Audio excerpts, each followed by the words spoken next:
Hello and welcome to the 119th installment of the Synapse Misfire Podcast. I'm your host Chris, joined by our other host Jordan. That's me, baby. Jordan. The famous one. Excuse you? The famous one.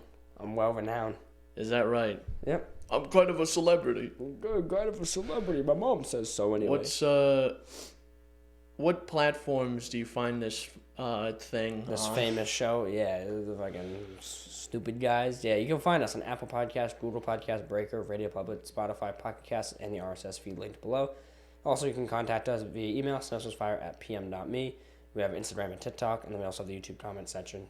You can reach out to us there. Send us your comments, your questions, your concerns, and your death threats. You know, logically, what concerns should someone send us?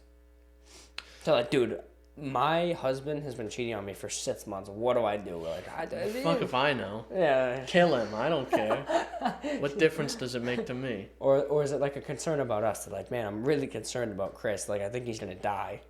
I'm really concerned is Chris talks about how uninteresting his life is and like how he's constantly working on this fucking project. I'm just worried about him. Yeah, oh, okay. And then I reply, I'm like, don't, he's fine. And then the next day it's like, oh, he hung himself. Next day I blow myself up. I fucking put 15 pounds of plastic explosives in my ass and blow myself up. Jesus Christ. It's like Giraffe Man when he drops his pen. You know, it's crazy, Jordan. What? I actually got time to play a video game.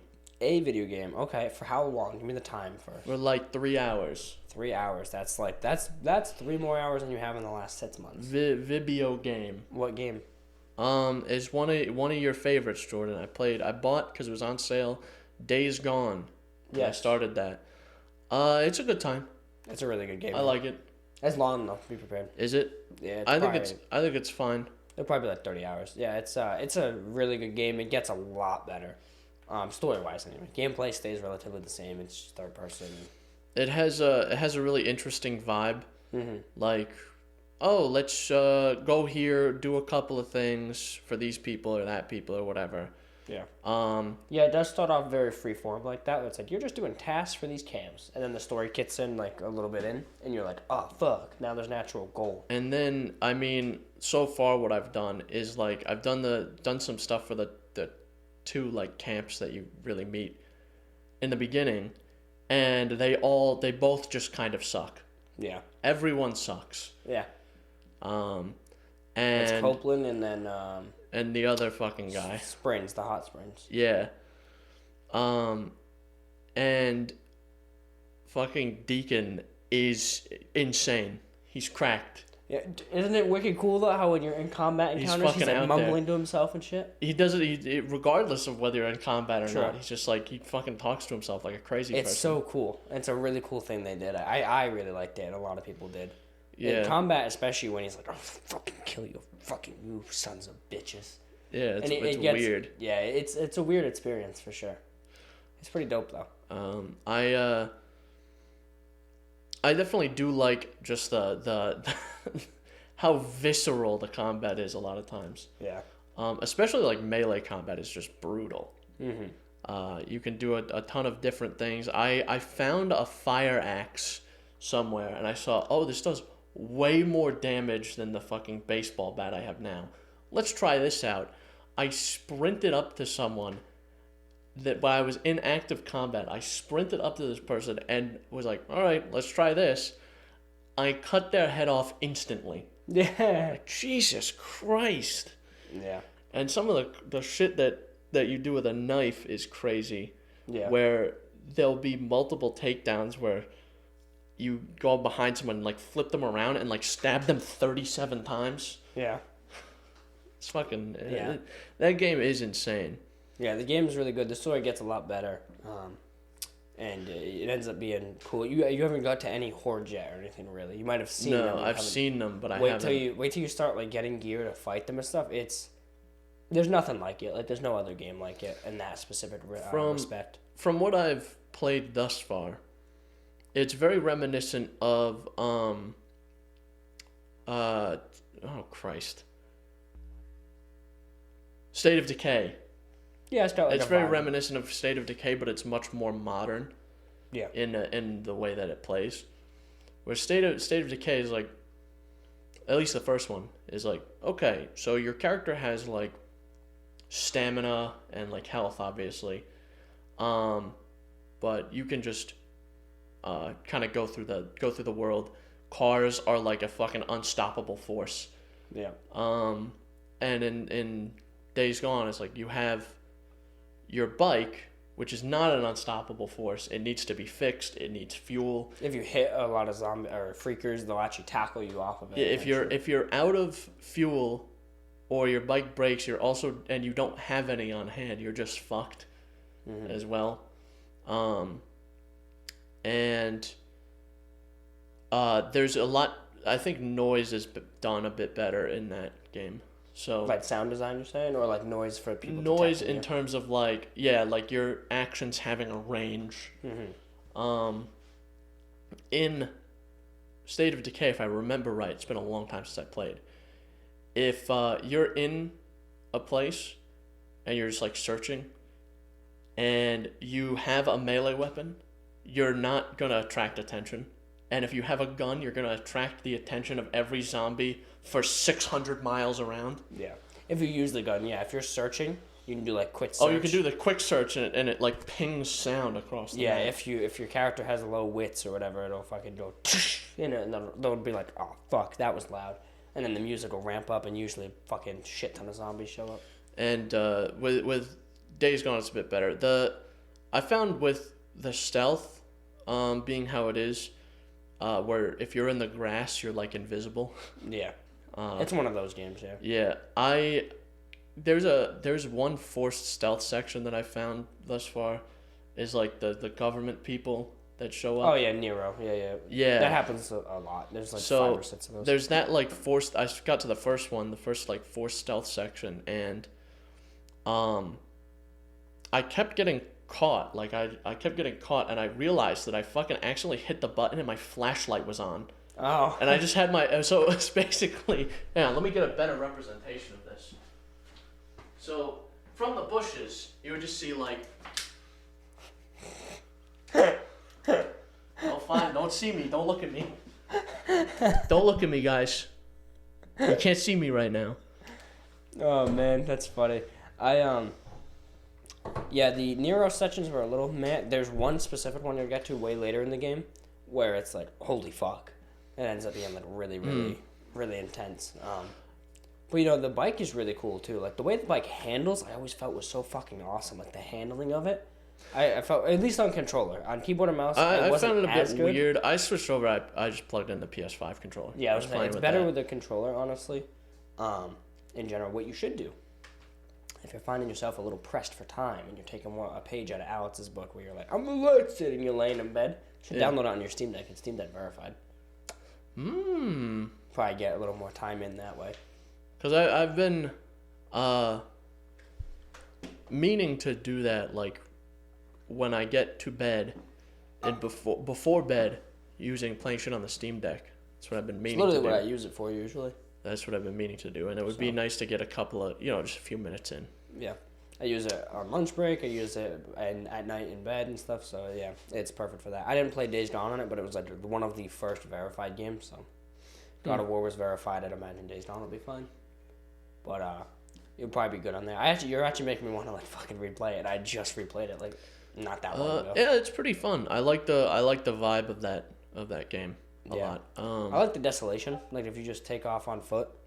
And you walk around, there's like just this sense of desolation, and then like you hear fucking freakers. What freakers or zombies have you found so far? Is it just the regular ones? The regular ones and like the fucking weird baby ones. The newts. Yeah, that's what I was gonna ask was if you found newts. I think they're right in the beginning, but.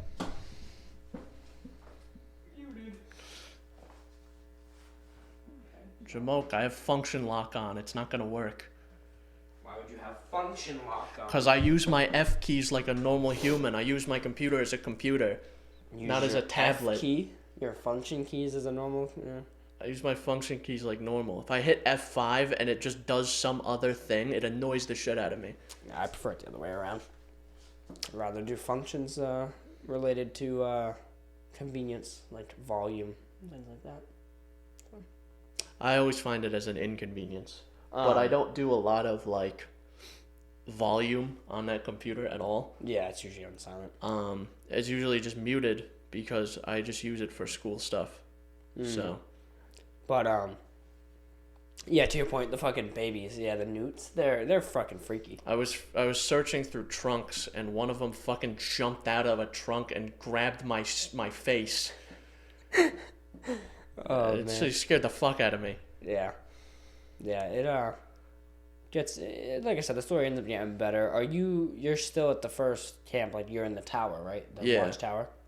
Yeah, you end up moving on from there, so it ends up opening up the game a lot. So. And the hordes are just like, there's almost nothing like it. So I love that game though. I'm sure it's interesting.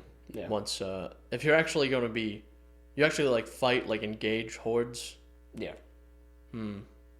Yeah. I think that's gonna be cool. Because more so, it's like, oh, there's 10 zombies here. I gotta be really careful. No, usually the hordes, there's different sizes, but generally the hordes are like 650. Fuck. So. Yeah, the way I've been playing is like, oh, there's, like 10 zombies. I'm not gonna do anything I don't need to do. Yeah. Like I can get supplies here, if I take out like 3 with the crossbow, and then that's it. Or I'll sneak up on them a lot. Yeah, sneak up on them. Yeah. No, it's a really cool game. I'm super excited for next week though, for God of War. Yeah, I'll play it when I can. Yeah, I'm excited for it because it comes out on Wednesday.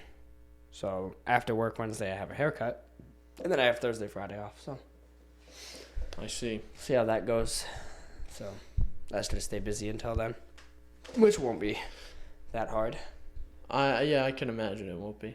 So, yep. What's gonna happen is the game's gonna come out. You're like, oh my god, I can't wait to play it. You're gonna get home. You're gonna have the game in your hand. You're gonna put it in the PlayStation. You're gonna turn on the PlayStation. Smoke, flames, explosions just come out of the fucking console. Well, that's the good thing, right? So I have 2 PS4s and a PS5. So if it fucking self-destructs, if the PS5 turns to paste, got the PS4, baby. So I see.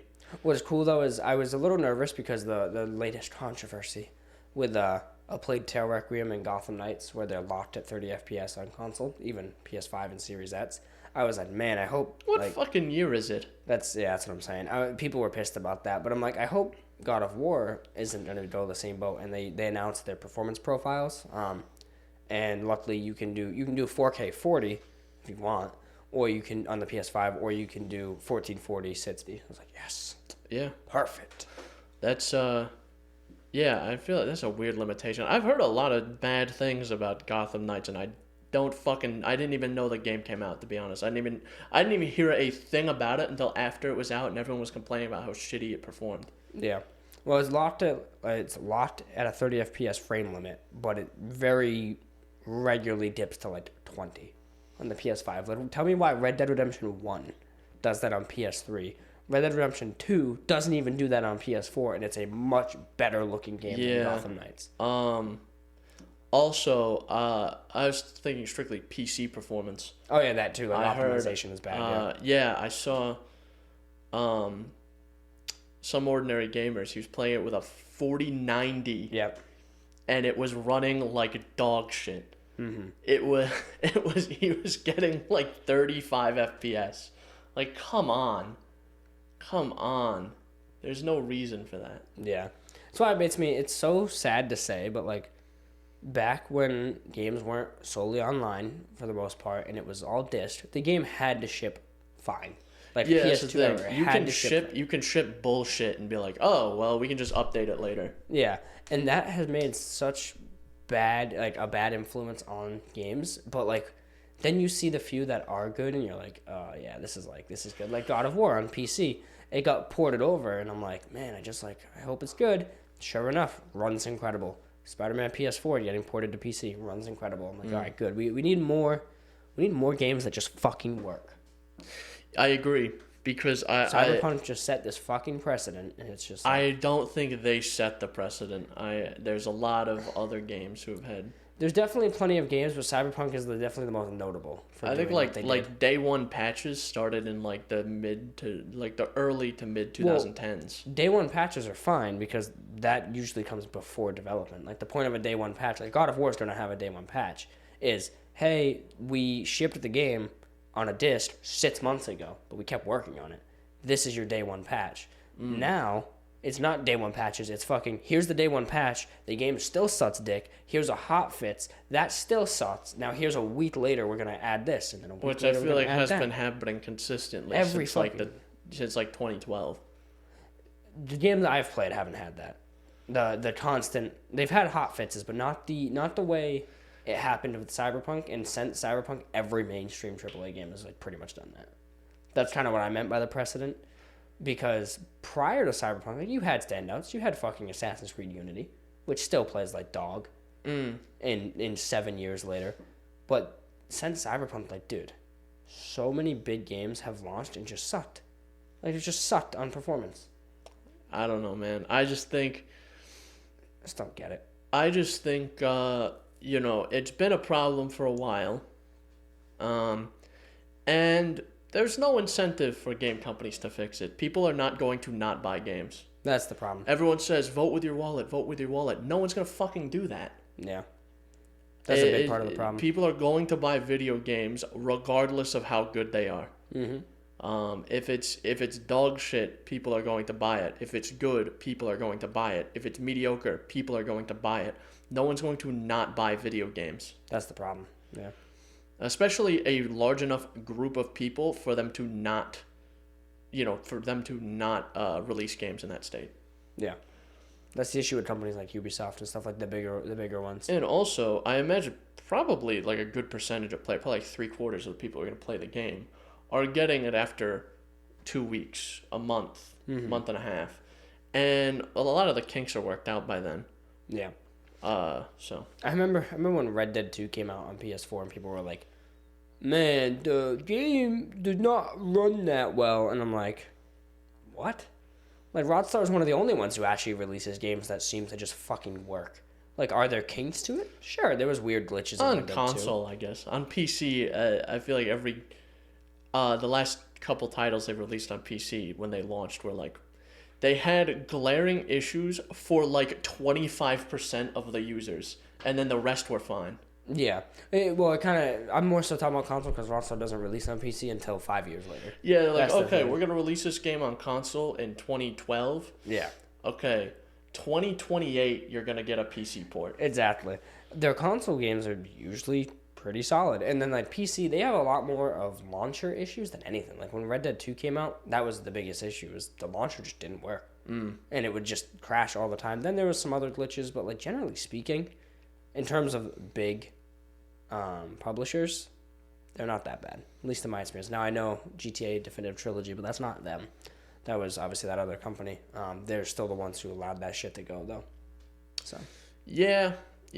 Which is really disappointing because I really do want to play those games at some point. Because they just took it. It is kind of shitty the way they did it as well. I can't imagine there's a ton of textures in that game relative to how many textures are in like Red Dead 2. Think of like PS2 memory compared to nowadays. Yeah. And think of how little information you could put on a PS2 disc, and you had to put the whole game on the disc. Yeah. So I can't imagine there's a lot of textures or an overwhelming amount of textures. Redesigning them all would not have taken that much time. Yeah, or like properly upscaling them, yeah. Because all they did was go through the textures that already existed and added polygons. Yeah. You could have just redesigned them, and the whole thing would have looked better, and no one would have complained. Yeah. Yeah. The other thing is, too, like if you want to put it in perspective, PS2 games, specifically, that it's such little memory that you can take the disc out while playing a PS2 game, and it will continue to run for like 10 minutes because all the data's in the RAM. It'll just continue to run, and then eventually shut down.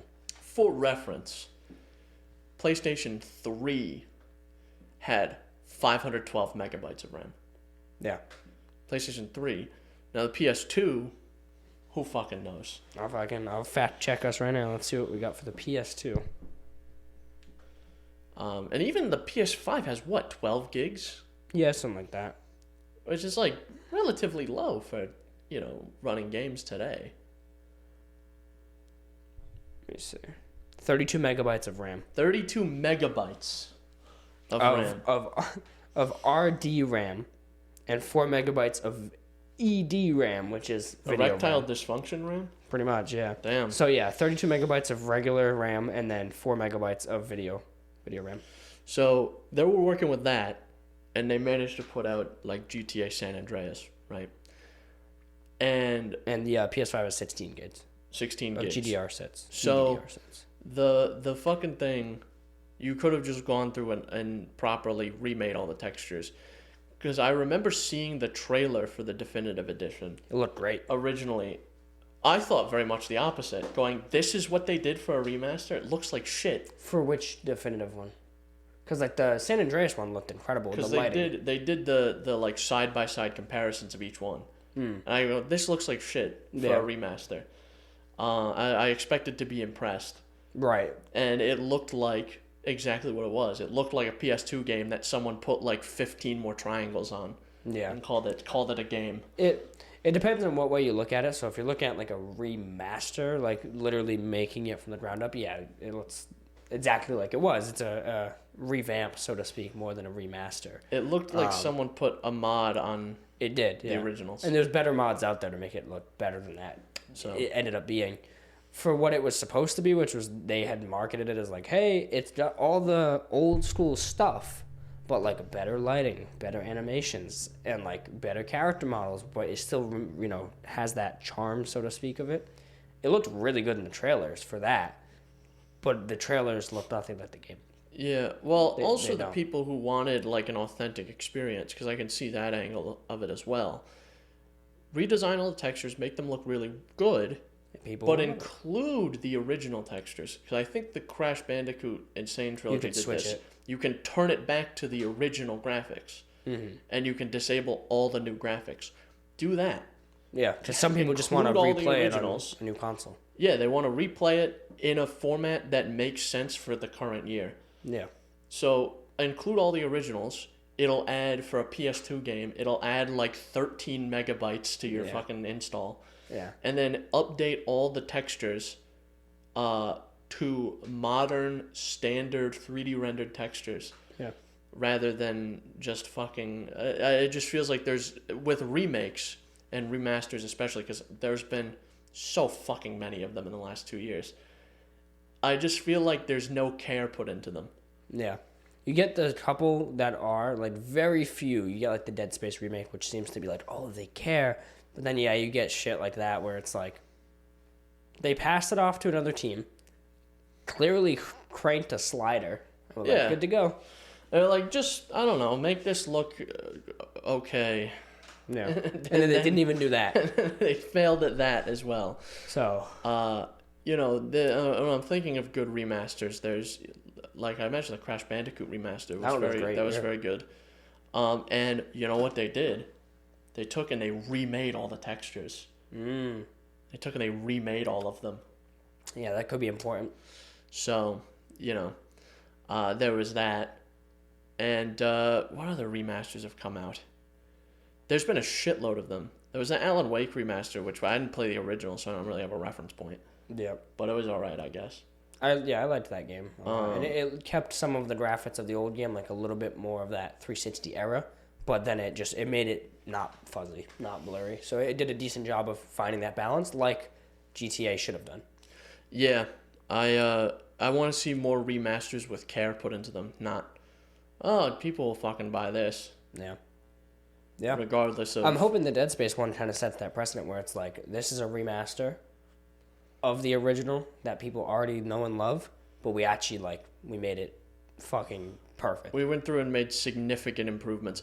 There's going to be a remaster, a remake of Witcher 1. I did see that. And I really do hope that they go through and they do, gameplay improvements and a bunch of... and big texture improvements to make it playable in 2022. Not... because even in... fucking 2007 when the game came out, it was still outdated. Yeah. So yeah, they better pull that one off. So That's one I'll probably wait for. I probably won't be there day one. No, I definitely won't. The thing is, do I have faith in these people? If you ask me pre-Cyberpunk, I would say yes. Yeah. As we post-Cyberpunk, I would say probably not. Yeah. I have less faith in them, but I feel like after an amount of time, after like 6 months after release, they could pull it off. Yeah. I also feel like I don't know if they'd repeat their mistakes twice. Maybe. I don't know. I hope they wouldn't, but you never know. But so I definitely have less trust. Because they announced that the Witcher 1 remake, and they're doing, I think, a new Witcher trilogy. Yeah, that's what they had said. Which is Cool. really interesting. Cool, I'm interested in that. But there's been speaking of Witcher, there's been some controversy. I think we're about to talk about the same thing. There's been some controversy in the Witcher space. Yeah. That Henry Cavill has left the Witcher Netflix show. Yeah. He's departed, which is confusing because how are they going to continue the show without the guy? Yeah. I heard they shot the next season already. So they have Liam Hemsworth instead, which is like, I'm not looking forward to this. Giraffe Man said the same thing. I told him while we were in New York, and he was like, I'm so fucking mad right now. Like, I'm so mad because I'm upset about it. I'm like actually upset. I just think how are they gonna continue it without the guy? It's gonna be really fucking awkward, and also when you find out like why he left and like what has come out as to why he left, you also go like, come on guys, because he literally left, or at least reportedly literally left, because he's a very avid Witcher fan, and he knows the books and the lore, and he said to the writers, "You're deviating way too far from the lore," and they were like, "Nah, fuck you." And he was like, "All right, I'm out." He pieced out basically because it seems like he didn't want to bring a shitty interpretation of something to the market. And it's like, if that really is true, and that's not just like the inner ramblings trying to, sway in his favor, then like, well, how are you not going to listen to the guy? Yeah. Imagine this, right? The first new Spider-Man movie, okay? Mm-hmm. The first CGI, MCU Spider-Man movie, okay? 30 minutes into the movie, Tom Holland is no longer seen. It's a different guy. Yeah. Yep. They bring back an entirely different human being into the movie. Yeah. So you would be like, what the fuck is this? Presumably halfway through the show, or like a good portion of the show, they just get rid of the main character essentially, or the actor for the main character. Yeah. So it seems like literally season 4 is just going to be a new guy, and you just have to go, yeah, that's Geralt. You know what made Red Dead 2 work even more so than it already did? What? They got all the original voice actors from Red Dead 1. Yeah. Except for Uncle, R.I.P. Uncle, obviously, because he died. Yeah. So, they kind of couldn't do that. I think Javier is different as well. Javier is different as well. But he doesn't have that significant of a role in Red Dead 1. Yeah, it'd be like if John Marston became Roger Clark instead of Arthur. There's like 2 cutscenes with Javier in the first game. And you're usually killing him. Yeah, so it is what it is. But they got all the other original voice actors, which is Dutch, Bill, John. Yeah, they end up being great. So yeah, it's you can't take something that's iconic. Obviously, Geralt from the games is probably more iconic than the book, but Geralt in the show can kind of lean towards being more iconic than Geralt in the game because it's way more mainstream. There's people like Giraffe Man who had no idea what the fuck a Witcher was, but now Geralt is Henry Cavill. Yeah, and you can like see him more so than. And I like both interpretations of the character. I do, yeah. And I think what's captured better in the show is the wit, like the humor, charisma, of Geralt, because in the books he's kind of like that, where he's like, oh, this guy's an asshole. Like he's just a sarcastic kind of prick. Yeah. And he says a lot of things that are like, oh. Okay, that's a wee bit humorous, and in the game there's a lot less of that. I think. Yeah, and then when they do try to do it, it's usually really awkward. It doesn't flow well in the game, but in the show it makes sense. Yeah. In the show, it's a bit better. So that's what I found as well. Yeah. I don't know how they're gonna bring that back. I'll probably still watch the fucking thing, but I'm gonna be like, I'm gonna be upset about it the whole time. You know, this is the show now. The thing too that I don't like is there's two sides to it. So there's Liam Hemsworth taking over, for him, which he could do excellent. We could, you know, if you try to go into it open minded, we could be like, damn, he's way better than Henry Cavill. I doubt it because I don't know Liam Hemsworth's connection to the show. I mean, to the game and the book, but like Henry Cavill is in that fucking universe. Like he understands it. So yeah, it's gonna be hard to surpass that. Well, if that thing about him, the circumstance of him leaving is true, I would imagine they probably would want someone who's not involved. Yeah. In the universe. That's the thing. Who is like, here's how you understand the role that you're supposed to play. You're kind of just like a gruff dude, you know? Yeah, this is the role you're supposed to play, but don't like read into it at all. Yeah. Because there probably would be another disagreement like that if they had someone who was invested in the universe. Yeah. Which personally, and it goes two ways. Personally, controversial opinion, shoot me. I don't really care if they deviate from the lore, so long as they make it make sense. Yeah. Because you can do several different interpretations of things. Mm-hmm. I'm always open to new interpretations. And even if it's not faithful to the original, so what? Yeah. If it's enjoyable, it's enjoyable. I can understand why you might be upset, but also, you know, the original works still exists. Yeah. You can still read the fucking books if that's what you want. You No, can still play the games if that's what you want. But if you know, you could also watch the show. Yeah. No, I agree. I'm always open to new interpretations. I mean, look at Spider-Man, for example. You mentioned Tom Holland. Like, Andrew Garfield and Tobey Maguire both start off the same as like, hey, let's show the origin story. Tom Holland Spider-Man, they're like, nah, we don't want to show that. Just jump right to when he's already they doing know his what thing. happens. Yeah. Already. It's like, you know. Yeah. Uncle Ben's, I'm fucking dying. and then he like, goes, I'm sad. You know, he gets bit by the spider. He goes, I'm kind of a fucking Spider-Man. Yeah. Holy shit, I'm like a man with the powers of a spider. But, like, yeah, how many times do you want to redo that scene just because it's faithful? Like, no, you should be able to do... Who is calling me? Mother, shut up. Who cares at that point? Like, all right, we get it. The lore's there. We understand. But, you know, new interpretations are always good. That's my bottom line. The original work still exists. It's like all the people who watch a movie and they're like, oh, the book was better. Read the fucking book then. Yeah. Okay, if you think it's that much better, read the fucking book then. Yeah. Honestly. That's my thoughts on the matter. For sure. I mean, I'm my biggest issue is him leaving. I don't care how faithful it is because I'm not invested in the universe. Maybe if I was invested in the universe, sure.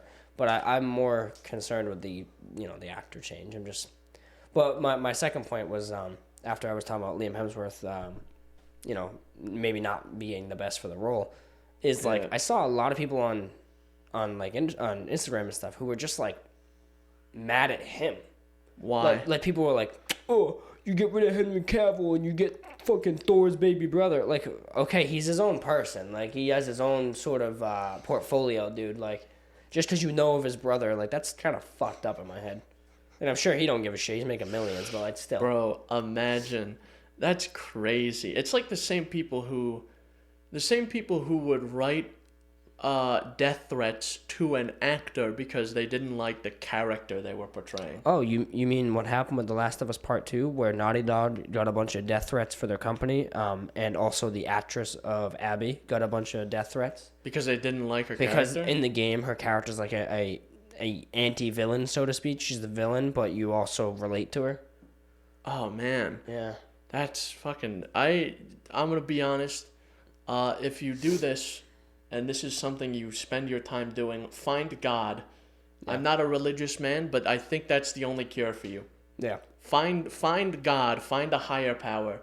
Yep. Because it's like, I just can't fucking fathom that. There were people who, in the last season of Breaking Bad, okay, there were people who wrote death threats and angry letters to Anna Gunn, who plays Skylar, for her character, bitch, right? Well, she's not though. Is the thing. No.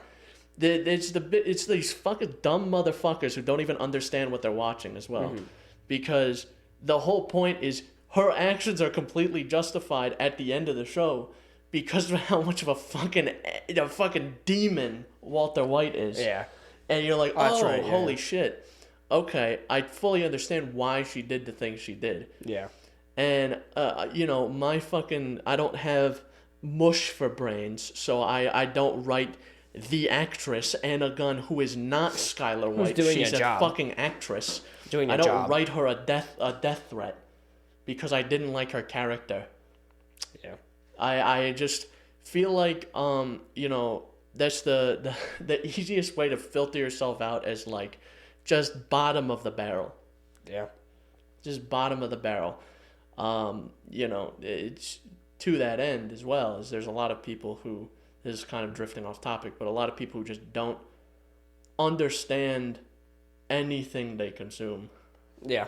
They just passively consume. They don't understand anything they consume. Like, the people who are like, they really idolize the Joker. No, he's an asshole. You're not supposed to see, you can see why he does the things he does, and you can feel for him, but you can also understand he's a bad guy. This is a cautionary tale. Oh, maybe I shouldn't look up to Dutch Vanderland. Yeah. It's like, I shouldn't look up to any of these characters. They're all fucking assholes. Yeah.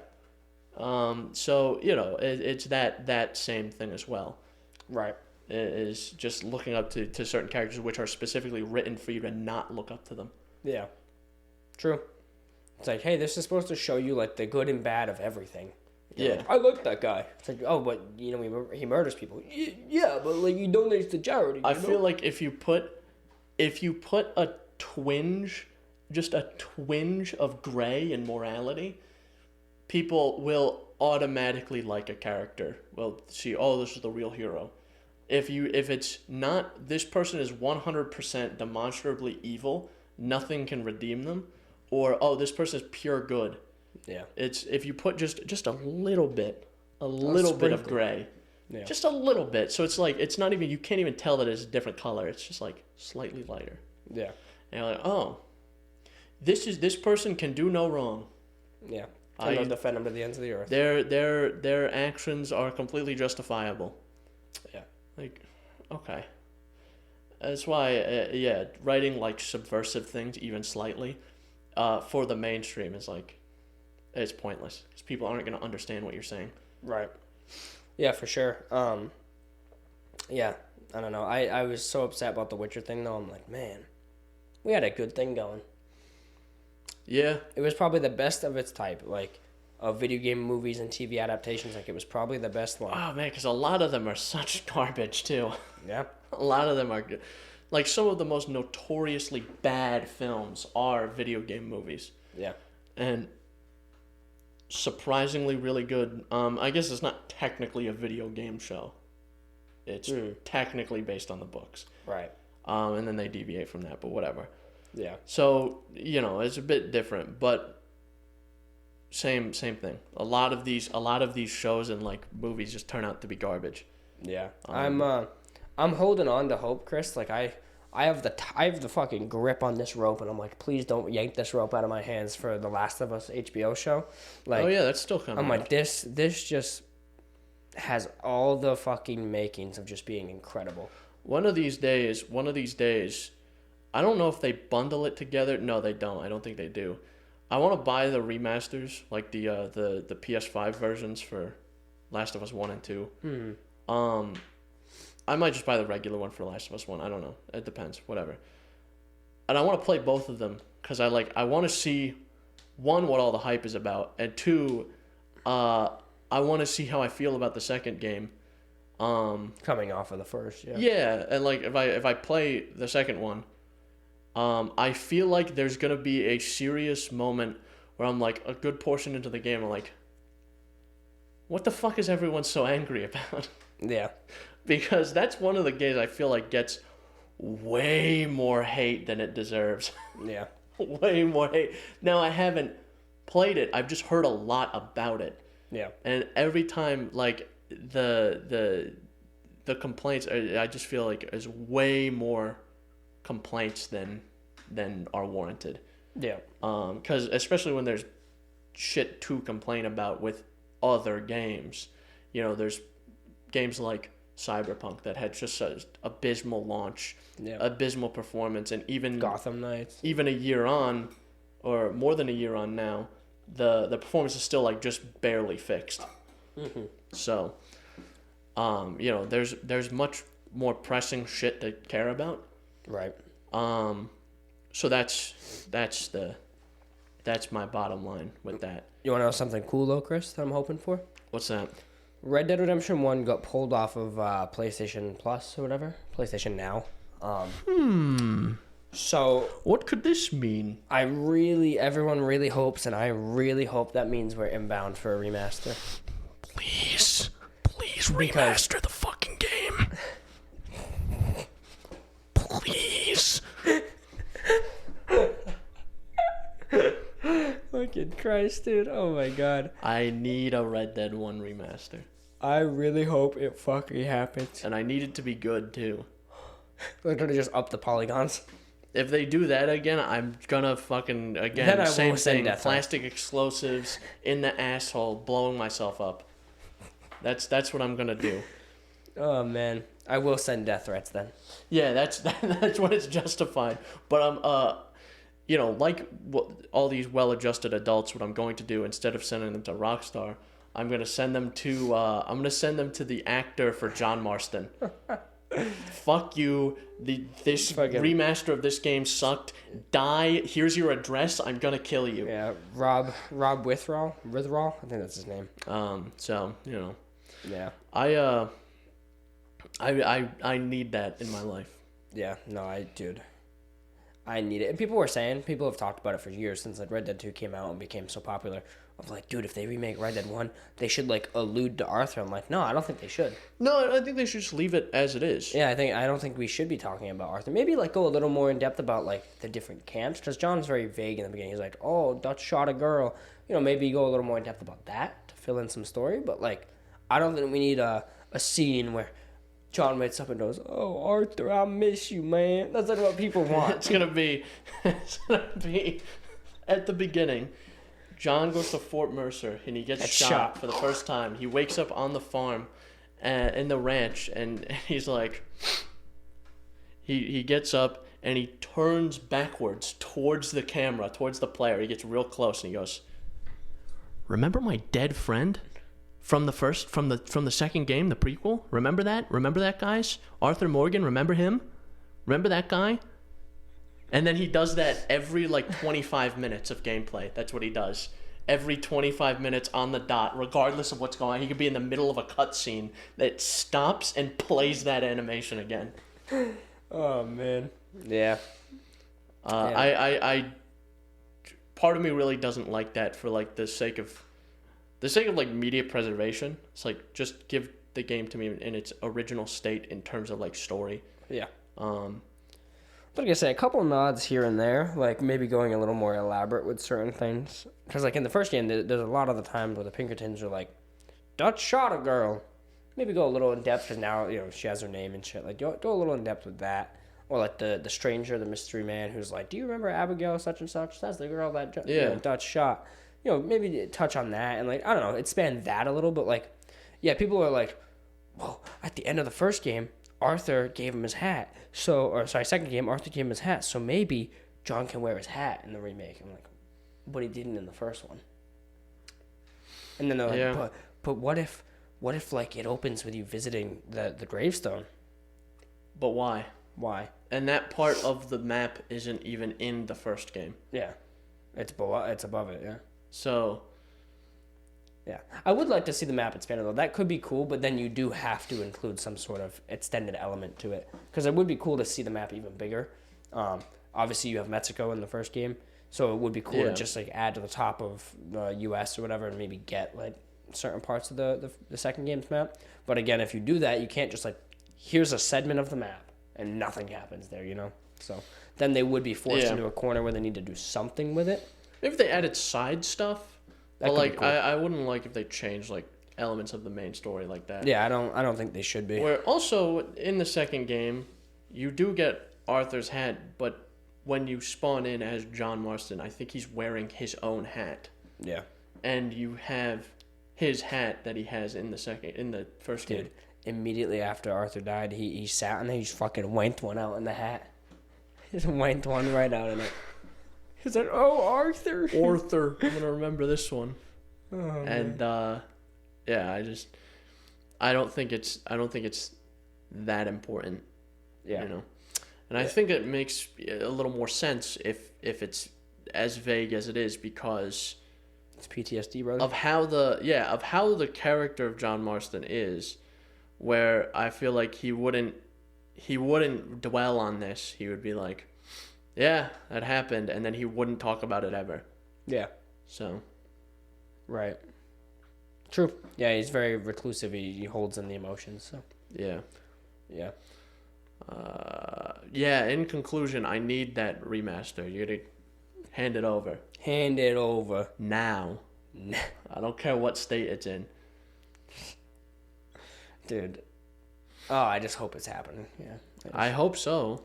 But, speaking of Days Gone, by the way, before I meant to tell you, and I forgot. I got off top with that because you talked about controversy, and this kind of ties into that. They're making a movie. Days Gone movie. Yeah. Which could be cool, but what a lot of people are annoyed with, and I'm kind of annoyed with, I'm like, man, they chose to recast someone to play Deacon, even though the guy who plays Deacon, Sam Witwer, is a fucking actor who looks like Deacon, because Deacon is based off of Sam Witwer. So you're just gonna have some random Joe fucking schmo up there. So that's a little annoying. Interesting. But yeah. Yeah, I think that's the downside of if you make your characters look like the person that's playing them, and then you want to do some sort of video or live action interpretation, and then you use a different person, it's not gonna work. I don't think. I mean, he looks somewhat similar. You have to see other photos of them, like, making the same expression, because it's all mocapped from him. Like, he literally acted out the whole part. Let me see. He doesn't have any with facial hair is the problem. Like, the characters in... Again, bringing it back to Rockstar. The characters in all the Rockstar games, at least GTA 5 and Red Dead 2, look like the actors that play them. There we go. This is him with a beard. So yeah, I can see it. You see a resemblance, but it's more so about the performance, because who's gonna if you're making a movie about a character that people already like, and I know we've talked about this in the past, how they're trying to go more mainstream with it. They don't necessarily care about where it started. They want this to be mainstream accessible. But in general, if you're making a character into a movie, who is going to better perform that character authentically? The one who fucking created the character and brought it to life? Or just some guy who's there for a paycheck who maybe likes the game, just say. You know? Yeah. It's just a little weird. At least with something like The Witcher. The guy who voices him looks totally... The guy who voices Geralt does not look like Geralt, because Geralt had a description and an appearance in the books. Yeah. And, you know, they got someone who was familiar with the universe and familiar with that. Yeah. So, I think it's a bit different like that, yeah. Yeah. Like with him, it's like, okay, sure, you're sacrificing a little bit on the looks. Not really, though. If you dress him up like Deacon, he's going to look very good as that character. But you're completely winning on the voice acting part of it. Because he sounds like the guy that he was playing. Yeah. And, like... If you want to introduce that little sort of like psychosis moments where he's mumbling to himself, who's the fuck is going to do that better than the guy who did that in the first game, in the first place? Yeah, that's fair. So, especially because the guy is modeled, or Deacon is modeled off of the guy. Yeah. So, that's like, my thoughts. Yeah. So we'll see. I'm still gonna watch it, just like I'll be there for The Last of Us, but it's not Troy Baker doing fucking Joel. It's Pedro Pascal, which dude. He hit the fucking trailer where he hits one of the like infamous voice lines from the game. I was like, ugh, shit, bro. He delivered it perfectly, and I showed it to our boss. I tried to show him the original, and then the guy doing the voice line, and it didn't faze him. And I'm like, well, you don't have any sort of emotional connection to this game, so that's why it's not phasing you. But like, when that trailer launched, everyone went fucking crazy about how well that was delivered. So what's the show gonna be exactly? It seems like it's going to be a reinterpretation of the first game. It's just going to be like how Joel meets Ellie sort of thing. I don't know if it's going to pick up where the first game picks up, which is day one, day zero of the apocalypse, or if it's going to already skip ahead like the game does right after the prologue, 14 years ahead. It might take place just 14 years in, right off the rip.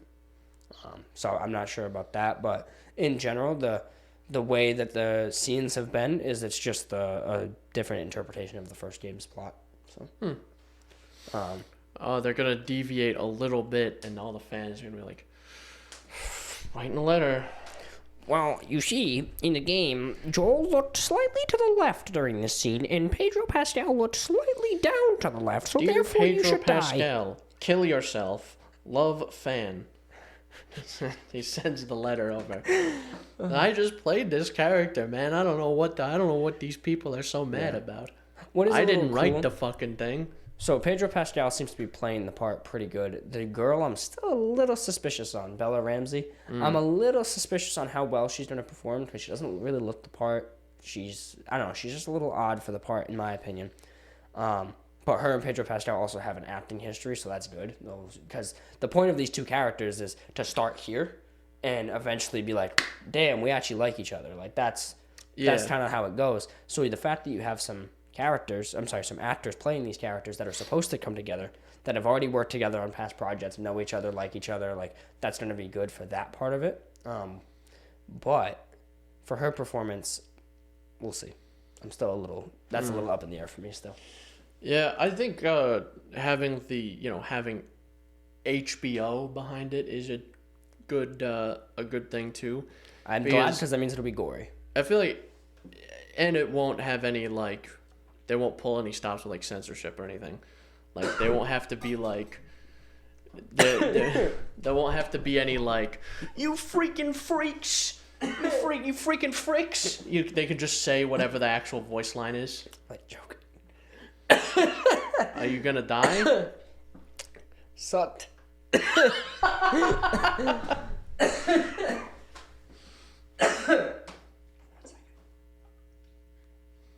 Sucked a little too hard on the straw.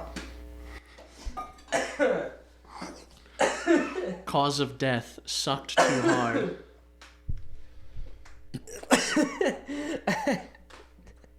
Remember when Alex did this with the Chinese food? And you fucking puked on your table? Oh, that was good. I think I'm good. Maybe? Are you gonna make it? I don't know.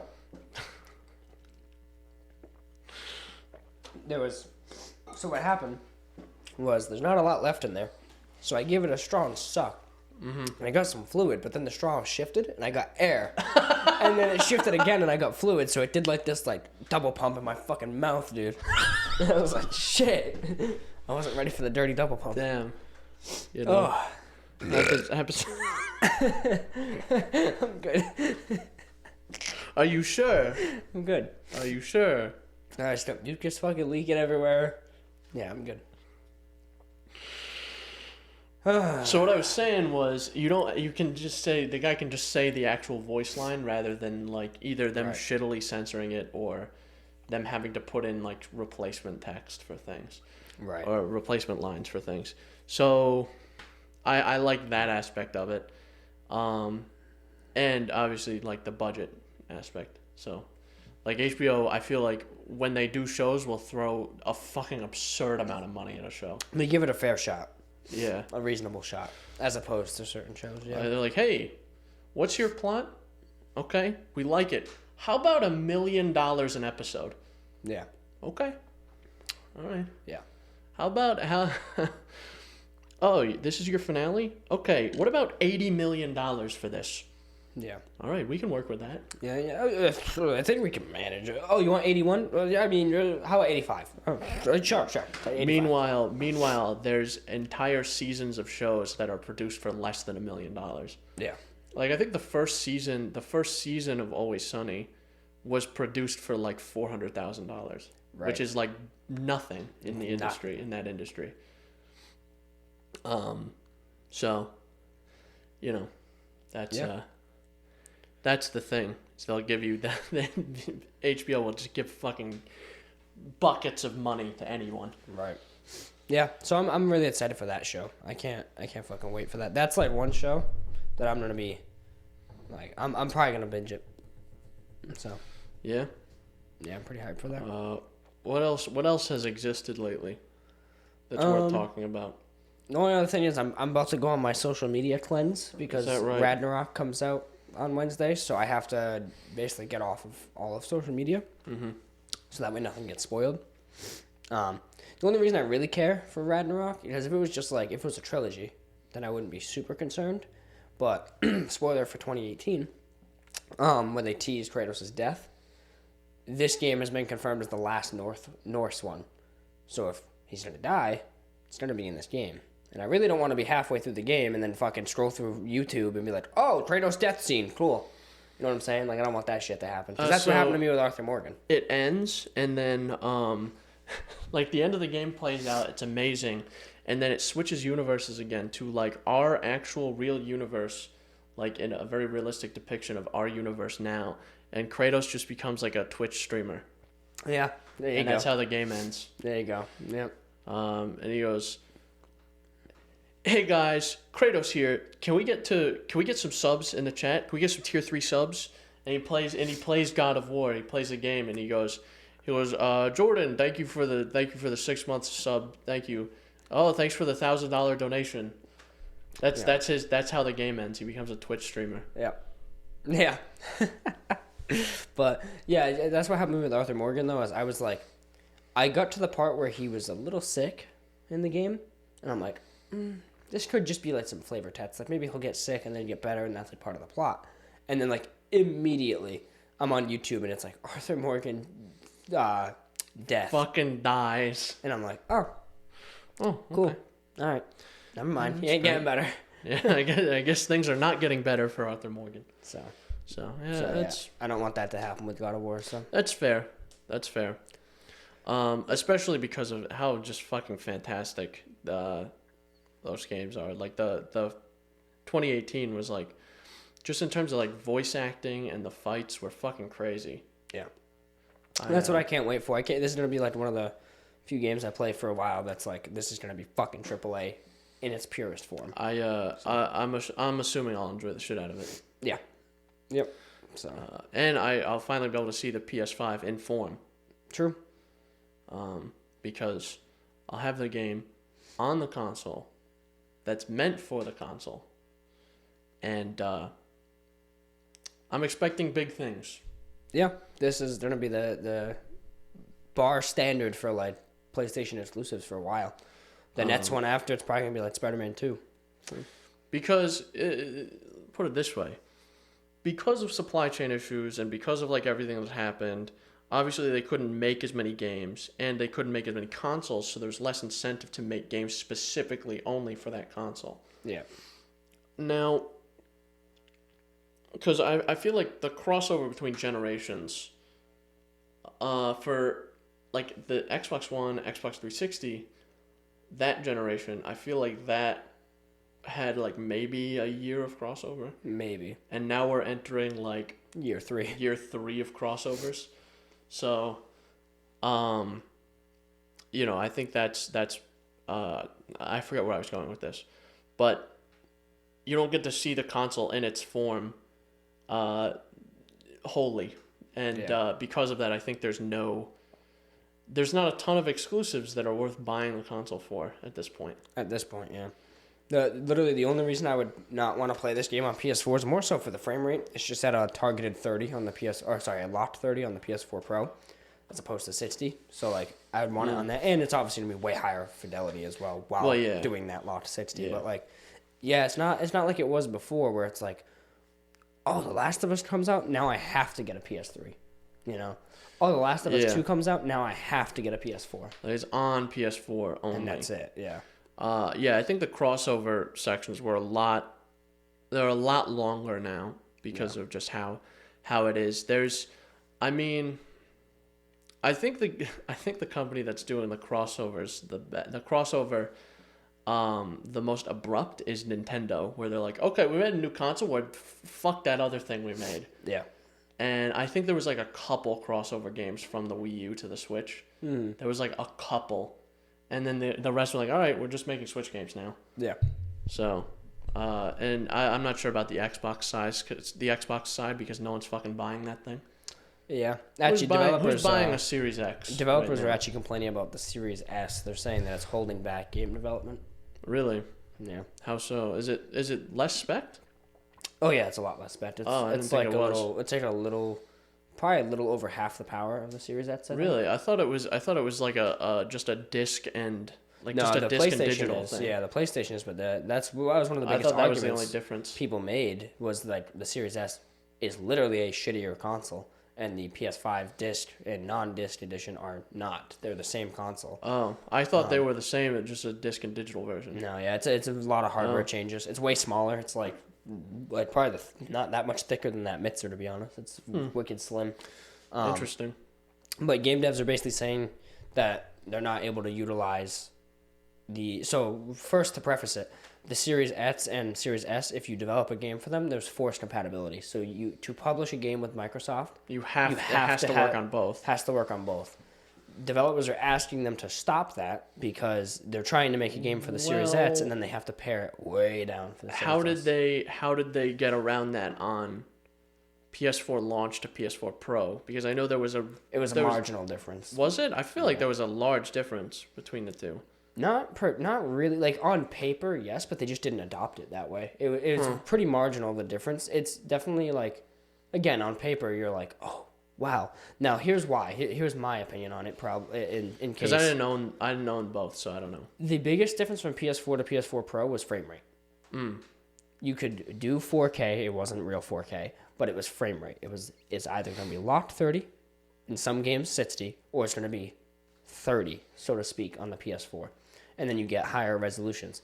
This, I think the argument they're making here is you're utilizing new technologies like ray tracing, which isn't just impacting your frame rate. You're now having to do that on hardware that is literally weaker while utilizing this newer technology. So I think that's more so where the issue comes in. But yeah, I'm thinking they should just do that hardware divide where I think it's going to confuse some people because they're shit at naming consoles. Yeah. They had a good thing going. Xbox 360, Xbox One? Yeah. Series X? Also, Xbox One X? Oh, yeah. And also, again, who's buying these things? I don't know a single person who's bought an Xbox. Yeah. That's why. Oh, that's not true. One of my professors bought one. I know that because one of the people in my class worked at Best Buy, and he asked him if they had Xboxes in stock, and he went and bought one. So I know one person, my 40 or 50 something year old professor bought one. I know that. Yeah. Versus like that, I do have to say it's something to think about. Like as much as it's like not a big deal, it's a bigger deal than you'd expect. To just think about how well PlayStation names their consoles. They have weird ones like 1, 2, 3, Pro. 4, 5. Yeah, and then you can get like the Pro, but it made sense. The PS4, 4 and 4 and the Pro. 4 Pro. Makes sense to me. Yeah. I don't know. I think there's companies who are trying to get too cute with their naming. Yeah. So like Samsung got weird recently. Yeah. Recently being like 4 years ago. It was like, okay, we have S8? S1, S8 2, 3, 4, 5, 6, 7, 8, 9, 10, 20, 21, 22. Fucking what? And then you start to introduce before it was like S8 Plus, S9 Plus, Note 10, Note 10 Plus, and then it was S20 Ultra. Yeah. S20 Ultra 5G. They're trying to get too cute with naming. And again, bringing it back as well, I'm an Apple simp now, obviously. I lick the toes of Tim Apple. And even Steve Apple, but he's dead. You still lick his toes. I lick his bony toes. You know, the naming conventions they have. iPhone 2, iPhone 3, and then they had the 4 and the 4S. 5S, 5C. 5C for cheap. the 6, and then they started doing the bigger ones. It was like Plus, the 6 plus, yeah. and then the Plus, the Pro, now the Pro Max or some dumb shit. Yeah. Or whatever it is now. So they've kind of gotten into the weeds a little bit, but you still understand what you're buying. Yeah. So there was that. Obviously you have MacBook Pro. You understand that's a Pro machine. Air. MacBook Air is dead thin. I think iMac is a bit confusing. Yeah, iMac. You also get a little confusing when you start to look at hardware specs and they're like, well, you have the M1 Pro and the M1 Max and the M1 Ultra. And what's the fucking difference between any of these things? From someone like us, it's fine. But someone like my mom. Yeah, someone like random Joe Schmo on the street. He sees M1 Pro, M1 Max. What am I buying here? What is the difference between these things? I don't know what I'm buying. Yeah. What's so Mats about the Mats and what's so Ultra about the Ultra? Yeah. Like it doesn't, and now don't they have M2 as well? Yeah. So functionally, what's the difference between those things? And I don't think that's displayed, but I feel like I want to say hardware specs are a bit in the weeds for a lot of people. Yeah. A lot of people are just like, I want to buy the machine, I want to hit the button, and I want it to work. Yeah. And for something like that, it's like if you're buying the MacBook Air with like the standard M1, it'll work. It's gonna do exactly what you want. Yeah. Because again, I gotta do a little simping. That M1 chip, because my Mac Mini has pretty much the same specs as the MacBook Air, the M1. Mm-hmm. It is fucking astonishing how much that chip can do. Yeah. It is crazy and how much that little chip power can do. Too. It's like, I heard that machine make a noise for the first time the other day when I was rendering out my project. I was like, I want to see how long this takes. And I was under the assumption because of how much shit I had, my project looked conical. It was started off with like some stuff, and then I kept adding layers. And by the end, there was like 15 different layers a cone of audio and video. And I was like, I can't imagine this is going to take... I can't imagine this is going to be a short render. So I set the render. I set it to start. Okay, I'm going to go get something to eat. I'm going to go make... I think I was just microwaving something. I'll be back in like 5 minutes. And I'm assuming it's not going to be done. It rendered out in like 2 fucking minutes. Yeah. It is crazy what that machine can do. Yeah. So, I am still upset that it is an all-enclosed ecosystem that can't be upgraded whatsoever. Yeah. But it's also just fucking mollywops anything in the price range. Yeah. So, yep. I'm just saying, if you're going to be working on making things... They always tell you to go with Mac, yeah. Creative type work, you can get a base model Mac Mini M1 and a halfway decent monitor for under $1,000. Yeah. And it's going to shit all over anything that's going to cost you any laptop or desktop that's going to cost you $1,000. Yeah. So. Yep. Keep that in mind, I guess. But I think that's it, right? I think so. So, as always, you can find us on Apple Podcasts, Google Podcast Breaker, Radio Public, Spotify, Pocket Cast, and the RSS feed, all linked below. You can also contact us via email, synapsemisfire@pm.me. Send us your comments, questions, concerns, and death threats. We also have Instagram and TikTok, and then the YouTube comment section. Check us out there. Yeah. I don't think that was necessary. Better.